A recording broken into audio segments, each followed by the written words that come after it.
Welcome to the Deep Dive. We always love to unpack the most intriguing stories you know. And today we're taking you straight into Carter Hill, a neighborhood known for its vibrant art scene, but also the backdrop for a chilling murder mystery. It's a place where beauty and darkness collide. Yeah, almost like you can feel that contrast in the materials we've got. Yeah, absolutely. And that contrast is embodied in the victim himself, Liam Thompson. Mm. On the surface, he was a rising star in the Carter Hill art scene, known for his murals, his Yeah. mentorship of young artists. Right. But the police reports and the witness interviews, they paint a different picture. They do. They reveal a man battling some inner demons. Liam was struggling with addiction, which, is something he kept hidden from the public eye. Right. This duality, this struggle between his outward success and his private torment. That's key to understanding the tangled web of relationships that ultimately led to his demise. Okay, so let's rewind to that fateful night. It's stormy. Mhm. Rain is lashing against the windows of Liam's loft. Imagine his latest mural, an eye weeping, casting these eerie shadows across the room. And then a crash. Shattered glass. Shattered glass. That's more than just a sound, right? It's a symbol. Yeah. Represents the fragility of Liam's life, the shattering of his carefully constructed facade, and what the police find beyond that broken window. Even more disturbing. It's like something out of a crime novel. The scene of chaotic, Yeah. broken picture frame, a slashed canvas, paint splattered everywhere. And in the middle of it all, Liam's lifeless body. Yeah. This wasn't just a random act of violence. The brutality, the way the crime scene is so intertwined with his artwork, it all points to something deeply personal, don't you think? Absolutely. And the murder weapon itself speaks volumes. I mean, it wasn't a gun. It wasn't a blunt object. It was an artist's knife. Right. A tool Liam used to create beauty, now used to take his life. And that suggests that the killer was someone familiar with Liam's world, someone who understood the power of that specific tool. So who could have wanted Liam dead? Well, the investigation uncovered a cast of characters, each with their own connection to Liam, their own secrets, their own motives. It's like a puzzle, and we need to examine each piece carefully. Let's start with Rachel Evans. Okay. She was more than just Liam's close friend. She was a gallery owner, a confidant, and according to some sources, she harbored deeper feelings for him. Yeah. Feelings that Liam didn't fully reciprocate. Her story is a mix of ambition and unrequited love. Imagine the emotional turmoil. She was trying to support him through his struggles, but also wrestling with her own frustrations. And then to add another layer to the mystery, she was in Carter Hill that night preparing for a gallery opening. Right. Her alibi is shaky at best. Yeah, it is. Rachel's connection to Liam is undeniable, but was her love strong enough to turn deadly? Or was she simply a heartbroken friend caught in the wrong place at the wrong time? Then there's Rachel's younger brother, Tommy Iffens. He was an aspiring artist who idolized Liam. Their relationship was complex, a mix of mentorship and perhaps a hint of jealousy. Yeah, Liam was more than just a mentor to Tommy. He was a role model, a symbol of everything Tommy aspired to be. Right. But as Liam's addiction worsened, the relationship became strained. Imagine the pain of seeing your idol, your hero, fall from grace. And it wasn't just Tommy who had a complicated relationship with Liam. We also have Mark Ryder, another artist in Carter Hill, but this time a rival. The sources describe this fierce competition between them. Yeah. Mark viewing Liam as a threat to his own success. Yeah. We're talking professional jealousy on a whole other level. The art world can be cutthroat. Oh, yeah. And in a place like Carter Hill, where reputation is everything, rivalry can quickly turn toxic. Right. And we have reports of Mark making threats against Liam in the past. Really? Yeah, he saw Liam's success as a direct attack on his own. And on the night of the murder, his alibi is weak. It is, yeah. He claimed to be at a bar across town, Right. but no one could confirm it. It's starting to feel like a classic case of envy turned deadly. But before we jump to conclusions, let's not forget the final piece of this puzzle. Claire Jennings, Oh, right. Liam's ex-girlfriend. Their relationship was volatile, fueled by passion and Liam's own instability. Their breakup was messy. Yeah. Whispers of unresolved issues and lingering resentments. It's that age-old question, isn't it? Oh, Can love turn into hate so quickly? And could that hate be strong enough to lead to murder? well, the details of their relationship are shrouded in mystery. But what we do know is that Claire's alibi for the night of the murder riddled with holes. She claimed to be with a friend. But there's a significant gap in her timeline, a period where her whereabouts are unaccounted for. So we have 4 suspects, each with their own tangled history with Liam, each with a motive that could have pushed them to the edge. It's a web of love, betrayal, jealousy, and rage. But before we can start pointing fingers, we need to examine the cold, hard facts. That's right. It's time to shift our focus to the forensic evidence. The fingerprints, the toxicology reports, the paint samples. These are the pieces of the puzzle that can't lie. And as we delve deeper into this evidence, the story takes some very unexpected turns. This is where things get really interesting, and we'll uncover those twists and turns in part 2 of our deep dive into the shattered glass. Welcome back to the deep dive. Last time, we left off with this tangled web of suspects and a crime scene that just screamed passion and violence.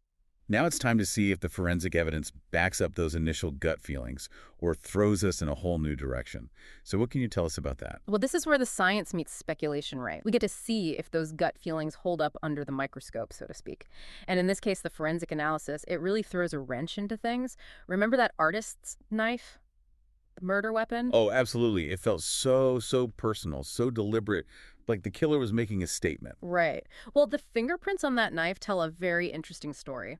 One set of prints belongs to Mark Ryder, the rival artist. That's not all that surprising, is it? I mean, we already know he had motive and a shaky alibi. True.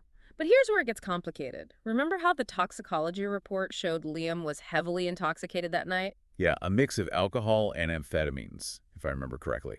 It definitely painted a picture of Liam as vulnerable, potentially unable to defend himself. Exactly. Now imagine this scenario. Mark goes to confront Liam, fueled by his jealousy and maybe a few drinks of his own. Okay. They argue. Things escalate. And in the heat of the moment, a struggle ensues. Liam, in his intoxicated state, is easily overpowered and the situation spirals out of control. Okay, I'm starting to see where you're going with this. Are you suggesting that Mark might not have intended to kill Liam? That it was more of a, crime of passion? It's certainly a possibility, especially when you consider the second set of fingerprints found on the knife. Wait, there were more fingerprints? Whose were they? Don't leave me hanging. They belong to Tommy Evans. Rachel's brother. Yeah. But he claimed that he was home all night working on his art. That's what he told the police. But the evidence suggests otherwise. The presence of his fingerprints on the murder weapon, it places him directly at the scene of the crime, doesn't it? And it raises a whole new set of questions. This completely changes things. Was Tommy trying to protect Liam from Mark? Did he stumble upon the confrontation and just get caught in the crossfire? Or could he have been more involved than he let on? We have to consider all the angles. Remember, Tommy idolized Liam, but he also felt betrayed and neglected as Liam's addiction took hold. What if he went to Liam's loft that night, not to harm him, but to confront him, to plead with him to get help? And what if he walked in on a fight between Liam and Mark? A fight that turned deadly. Wow, I never even considered that. Yeah. It's like we had this whole new layer of the story unfolding. So, with all this conflicting evidence, what happened next? Did they arrest both Mark and Tommy? Initially, the focus remained on Mark. The prosecution built their case around his motive, his shaky alibi, and the fact that his fingerprints were, on the murder weapon. But the defense team, they were quick to point out the inconsistencies in the timeline, the lack of premeditation, and the possibility of Tommy's involvement. It sounds like they were really playing up that crime of passion angle. But with Tommy's fingerprints also on the knife, surely that muddied the waters a bit, didn't it? Absolutely. The presence of Tommy's fingerprints was a major twist, one that threw the prosecution's narrative into question. It forced the jury to consider alternative scenarios, to look beyond the surface and really grapple with the complexities of the relationships at play. It sounds like this case is less about finding the smoking gun and more about understanding the tangled emotions and motivations that led to that fateful night. You hit the nail on the head. This isn't a simple whodunit. It's a story about love, betrayal, addiction, and the devastating consequences of unchecked emotions. And as the trial unfolds, those emotions are going to be laid bare for the world to see. I'm on the edge of my seat. What happened at the trial? Did Mark maintain his innocence? Did Tommy take the stand? Yeah. And most importantly, what was the verdict?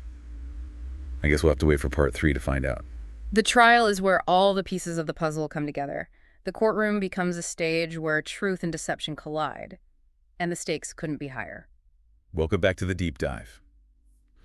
We've spent the last 2 parts kind of wading through all the murky waters of the Liam Thompson case, trying to make sense of the evidence, Yeah. and all these tangled relationships. Yeah. Now we're finally at the trial. where, everything comes to a head. The courtroom really becomes a crucible, doesn't it? All the raw emotions, all the competing narratives, the weight of evidence, it all gets put under the microscope. Right. And in this case, it sounds like the stakes were incredibly high. We have Mark Ryder facing a murder charge. Right. The prosecution's pushing for a conviction based on, his motive and the forensic evidence. But then there's that, lingering question of Tommy's involvement. His fingerprints are on the murder weapon. Yeah. Adding a whole other layer of complexity to this whole thing. Right. Well, the defense, they really leaned into that complexity. Yeah. They argued that Mark acted in the heat of the moment, fueled by jealousy, alcohol, crime of passion, not premeditated murder. Right. They painted this picture of Liam as, volatile and unpredictable under the influence of drugs, potentially provoking the whole confrontation. So it sounds like they were trying to kind of shift the focus away from Mark's intent. Right. And more towards the, chaotic nature of the whole situation. Exactly. But what about Tommy? What role did he play in all of this?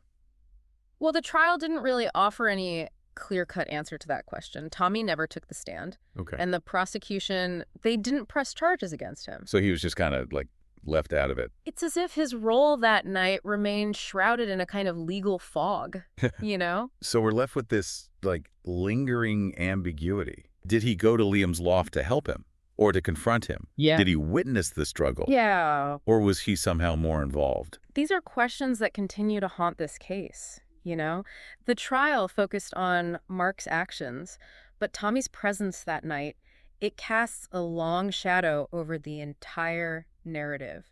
It suggests that there might be pieces of this puzzle that we just never fully uncover. It's a reminder that even in a court of law, truth can be elusive, right? We rely on evidence, testimony, and interpretation. Yeah. But sometimes those elements just don't paint a complete picture. And that incompleteness can be unsettling, especially in a case like this where the stakes are so high. Yeah. So after all the legal wrangling, the testimonies, the forensic analysis, what did the jury decide? Right. Was justice served for Liam Thompson? Well, the verdict wasn't as clear-cut as some might have expected. The jury found Mark Ryder guilty, but not of murder. They convicted him of involuntary manslaughter. Involuntary manslaughter. What does that imply about, their interpretation of what happened that night? It suggests that the jury believed Mark caused Liam's death, but didn't intend to kill him.